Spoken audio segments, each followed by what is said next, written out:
Hey there, my name is Rusty, and this is my portfolio project presentation.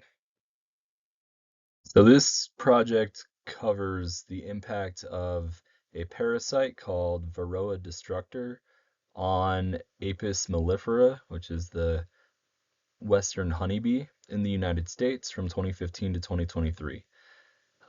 Lots of industries are impacted by apiculture in the United States.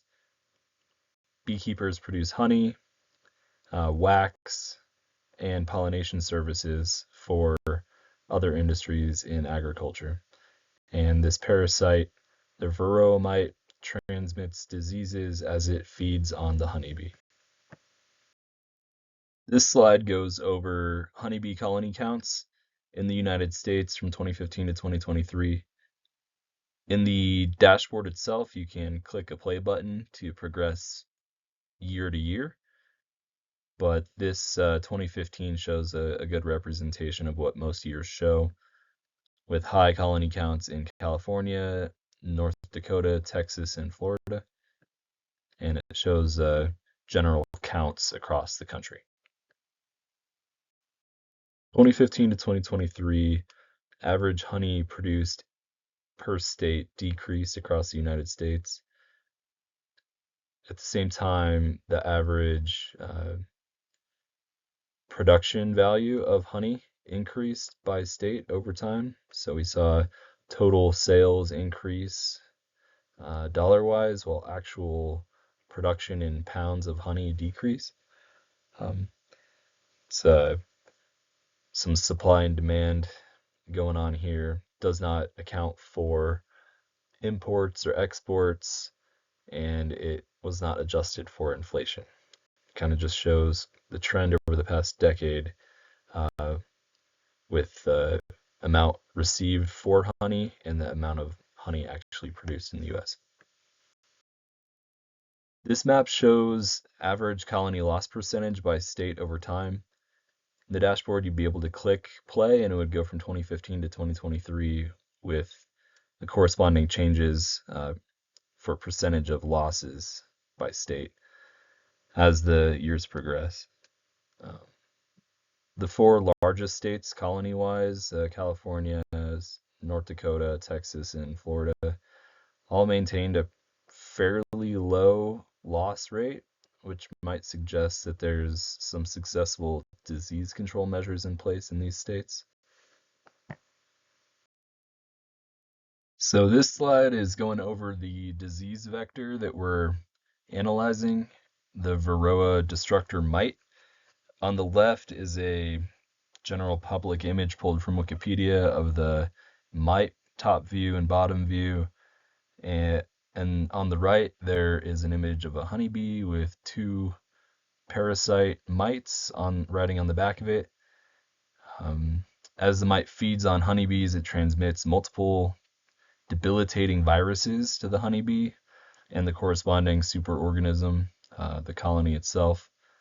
And once viral load reaches epidemic levels, the colony perishes. So these have been found to be the primary disease vector in honeybee colonies in the US since it came over from Europe in the 1990s. So in the USDA NASS survey data, they have a bunch of different data points, and the two of primary interest that we're looking at are the Varroa destructor disease rates and the all other disease combined disease rates. So the top shows averaged across all states the disease rate for colonies impacted by Varroa, and then beneath it in blue is the combined total disease rate for all other diseases. There are lots of diseases that can be attributed or found within a honeybee colony. It's just commonplace that since this survey came out, that about 3 times more often issues are correlated, if not directly attributed, to the presence of Varroa destructor. So I thought this was a good representation of what's been going on since the survey came into play. It also shows a slight downward trajectory for both of them over time, which is good there. This slide was actually pulled from Randy Oliver's website called Scientific Beekeeping, and he published this in 2007, the height of the colony collapse disorder kind of news that was going on in the US. Um, since then, it's a lot of beekeepers think that colony collapse disorder, a lot of it was attributed due to Varroa. It's not 100% proven, but that was when this was released. But what it shows is population dynamics for the honeybee and the mite within a colony throughout the year. As you would expect, warmer months tend to be there tend to be more bugs out, a higher population of bees in a beehive, and likewise a corresponding higher mite population within a colony, lagging behind by a couple of months here. So see Q1, Q2 population for the colony is pretty low for both of them, and then the bees top out midsummer, and they start to decline come Q3, while the mite levels that grow within the pupa in the cells of the honeybee colony, when they fully emerge, they kind of overtake the number of bees, and it can lead to viral overload or an epidemic within the colony itself. So this is an interesting slide that I thought I'd showed. It kind of just shows how things change over time within a honeybee colony and at the nationwide level. So this slide details quarterly data collected from 2015 to 2023. Survey data. It shows average rates impacted by Varroa broken out by quarter. As in the previous slide with the population dynamics, we see Q3 and Q4 having the highest impact rates, which is what we would expect from how the mite reproduces within a colony. Also, it's good to note that the range is decreased over time, so it's not as sporadic as it was at the beginning of the data set. It seems to have narrowed in recent years. So this slide is the last culminating slide showing the United States in Q3, year by year, at the height of each state's, what we would expect the height to be of impact from Varroa on honeybee colonies in the states. On the dashboard, you could click play to proceed through all the years.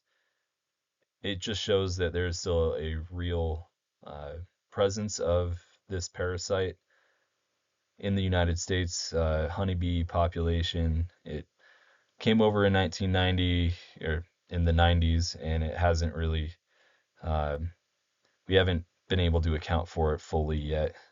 There's been a lot of different treatment options that the mites have been able to respond to where the treatments work for a couple of years and then they stop working over time. There's also a lot of promising new treatments out there, most of which are natural, which is interesting to see. So call to action here is just that we want to encourage U.S. state and federal governments to continue supporting their beekeepers with research, monitoring, and looking into adopting new treatment options, which may not be legal currently. It's a very rapidly changing pest, and there's a lot of integrated pest management approaches that could really benefit the industry overall and protect the U.S. agricultural food supply for those products that rely on honeybees as pollinators. So definitely just a call to action. This is still an issue in the honey industry, and we encourage further support through state and federal government. Thank you.